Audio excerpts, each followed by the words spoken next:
एक साधक होने का मुख्य पहलू ये है कि दरअसल हम आपको साधक क्यों कहते हैं, कुछ और क्यों नहीं।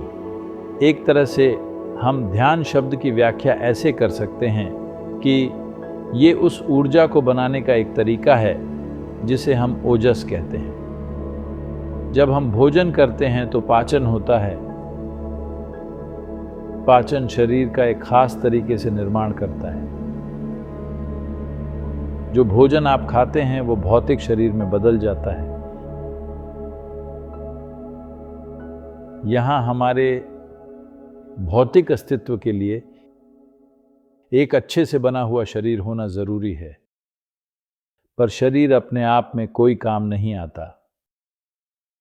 असल में शरीर, अगर आपने जीवन को जाना है तो आप जानते हैं कि ये बड़े कष्ट का कारण बन सकता है। जब मैं ऐसा कहता हूं, मुझे पता है कि मन कहेगा, पर शरीर में बहुत सारा सुख भी तो है। हां, शरीर सुख देने में भी सक्षम है। जब हम ध्यान की बात करते हैं तो हम ये देख रहे हैं कि इन जीवन शक्तियों को जो भोजन का उपयोग करके शरीर को बना रही हैं,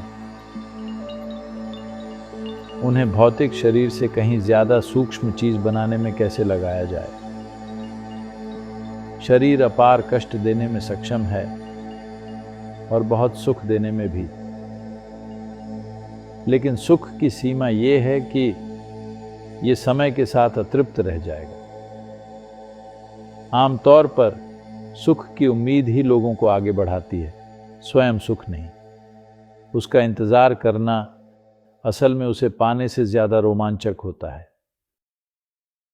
इसलिए शरीर के जो भी छोटे मोटे सुख हैं, हम उन्हें कई तरह से सजाते हैं और असल में कई तरीकों से हम उन्हें पाना मुश्किल भी बना देते हैं।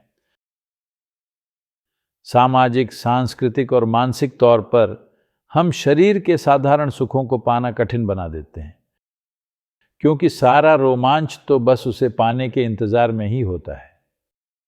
अब जीवन ऊर्जा को निर्माण के एक अलग स्तर पर ले जाने की प्रक्रिया, यानी जब ये ऊर्जा भौतिक शरीर की कोशिकाएं बनाने के बजाय जब ये उस सूक्ष्म ऊर्जा को बनाना शुरू करती है जिसे हम ओजस कहते हैं, तब हम कहते हैं कि आप ध्यान में हैं। लोगों को बस 15 मिनट के शून्य में दीक्षा देने के लिए, जो अपने आप में पूर्ण है पर ऊर्जा के एक खास पहलू से आगे नहीं जाता। जागरूकता के संदर्भ में ये एक शानदार साधन है, पर ऊर्जा की बात करें तो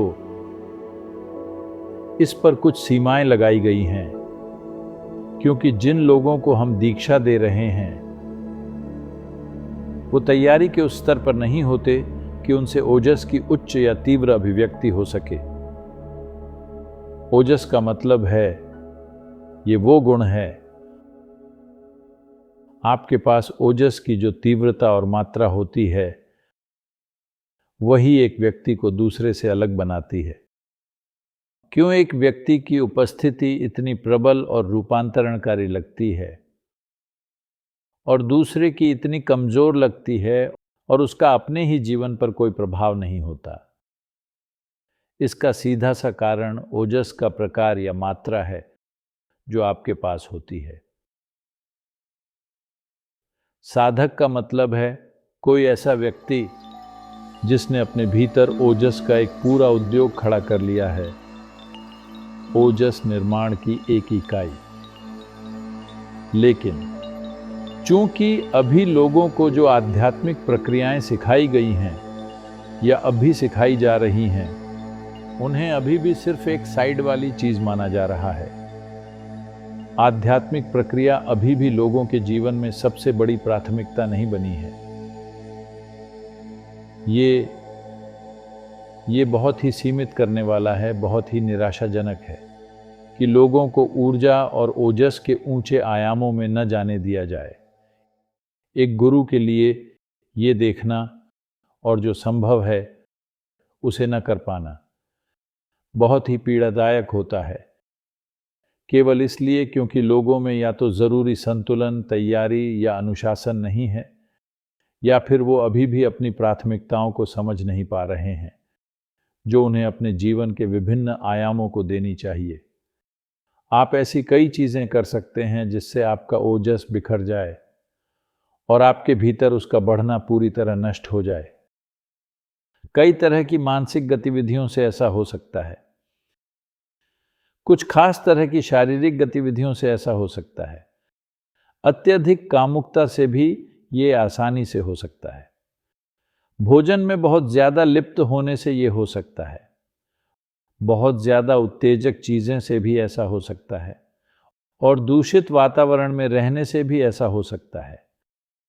तो ऐसी प्रक्रियाओं में जाना जो आपके ओजस को बढ़ाएं और जीवन के मूल तत्वों को ही बदल दें और आपको अपने भीतर अनुभव और आनंद के पूर्णतया अलग आयाम में ले जाएं, ऐसा परमानंद जो आपका ही नहीं बल्कि आपके आसपास हर किसी का होगा। आपका ध्यान बस आपके बारे में नहीं है। अगर इस हॉल में 25 लोग भी सच में ध्यानमय हो जाएं, तो इस पूरे शहर के लोग शांत हो जाएंगे, बिना ये जाने कि क्यों। उन्हें पता भी नहीं चलेगा कि उनके साथ क्या हो रहा है, बस उनके भीतर एक तरह का ठहराव आ जाएगा। तो ध्यान केवल आपके लिए नहीं है। मनुष्य इसमें जितना गहरा उतरता है, सबकी खुशहाली का वो उतना ही बड़ा माध्यम बन जाता है। सिर्फ अच्छी बातें करने से असली शांति और खुशहाली नहीं आएगी। ये तभी होगा जब लोग अपने आसपास एक सही तरह की ऊर्जा लेकर चलें। जब उनका ओजस ऐसा हो कि 100 लोग आपकी छांव में बैठ सकें और उसे महसूस कर सकें, तभी वास्तविक खुशहाली आएगी। और यहाँ ऐसे काफ़ी लोग हैं और कई दूसरी जगहों पर भी। लोग अनुभव के स्तर पर खुले हैं। उनमें निश्चित रूप से ऊर्जा की ऊंची संभावनाओं को पैदा करने और उसे थामे रखने की क्षमता है। वो सक्षम हैं, ये बिल्कुल स्पष्ट है।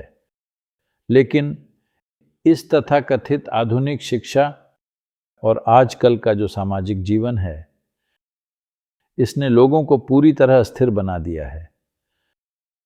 वो किसी भी चीज़ पर टिक नहीं पाते, किसी भी चीज़ पर नहीं। पैसा और सेक्स को छोड़कर लोग किसी भी चीज़ पर नहीं टिक पाते। वो किसी भी चीज़ पर 3 दिन से ज़्यादा नहीं टिकते। वो बस यहाँ से वहाँ बदलते रहते हैं, पलटते रहते हैं।